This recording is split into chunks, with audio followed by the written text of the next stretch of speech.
Hi, this is Congressman Tom Cole, and this is another one of our weekly chats on what's happening in Congress and certainly in the House of Representatives. The dominant news, as it has been for the last several weeks, is, of course, the impeachment process. The Speaker announced this week that we would be considering articles of impeachment. That means that every member of Congress will be voting on this. We don't know exactly what the time frame is going to be yet. It appears the Intelligence Committee has more or less completed its work. We're in the Judiciary Committee now. We had a debate this week amongst the law professors over whether or not impeachment level offenses had been reached. There was, of course, a partisan disagreement over that. We don't know how many more judiciary committees. We don't know what the articles of impeachment precisely will be. So I think this will be very much a political decision. Quite frankly, I think probably not a single Republican will vote for impeachment.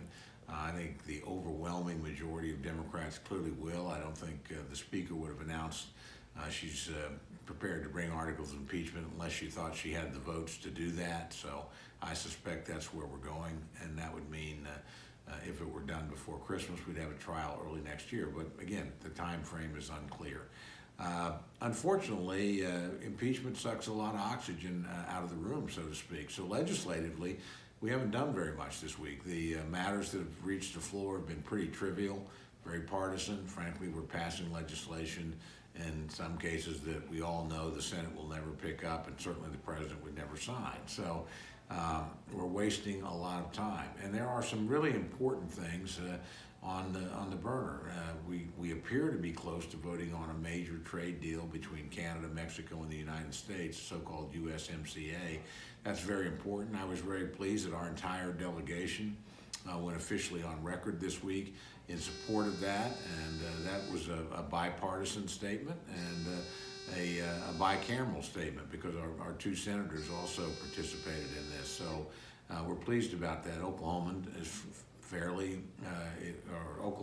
squarely on the side of passing this important trade legislation. It will create hundreds of thousands of jobs and tens of billions of dollars of economic activity and strengthen our hand in the ongoing negotiation with China. It's just a disappointment this hasn't happened sooner, and of course it hadn't happened yet. The Speaker is not allowed the bill to come to the floor, even though we've all known we've had the votes for it for a year, and we've all known that the bill has been essentially negotiated for that long. The other item where we did see some movement is trying to fund the government. If Congress doesn't act, we'll have a shutdown on December 20th. I don't think that will happen. I think we will act again. The President's made it very clear he does not want the government to shut down. He signed the last legislation we had for a temporary operation to get time to buy appropriations, to actually pass appropriations bills. It's my hope that we can actually pass some of those. We began the negotiation at the subcommittee. I sit on both the Defense Subcommittee and the what's called the Labor H, which is Labor, Health and Human Services and Education Subcommittee. They're the two largest spending committees in Congress, and one of them I'm top Republican. That's the Domestic Spending Committee, and I'm a very senior Republican on defense. So we're pretty heavily involved in these negotiations. I will tell you they're going pretty well. Now, there are other committees, I think, where there's more controversy, but I think we can get our work done on time. Whether or not those bills will be written on time to pass before Christmas is unclear, so there might be the need for another short-term measure. But it's very important to come to a final agreement. For instance, we don't have a final agreement bill that matches up with the budget agreement of July. That's $22 billion less for the military. And of course, that has an impact in a district like the one I'm privileged to represent, at places like Tinker Air Force Base and Fort Sill Army Post. We need to get that work done.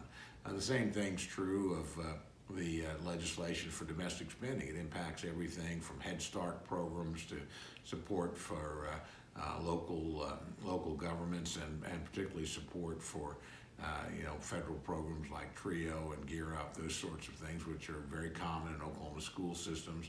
Again, are the money that we set aside to actually offset the cost of federal installation. So there's a lot that needs to be done, and none of that can be finished until we pass a final bill. So we're working on that very hard, but again, impeachment tends to get in the way. With that, I'll tell you, we will continue to work. We're going to try and get these big appropriations bills done. On the impeachment front, frankly, I haven't seen anything remotely suggesting that the president should be impeached.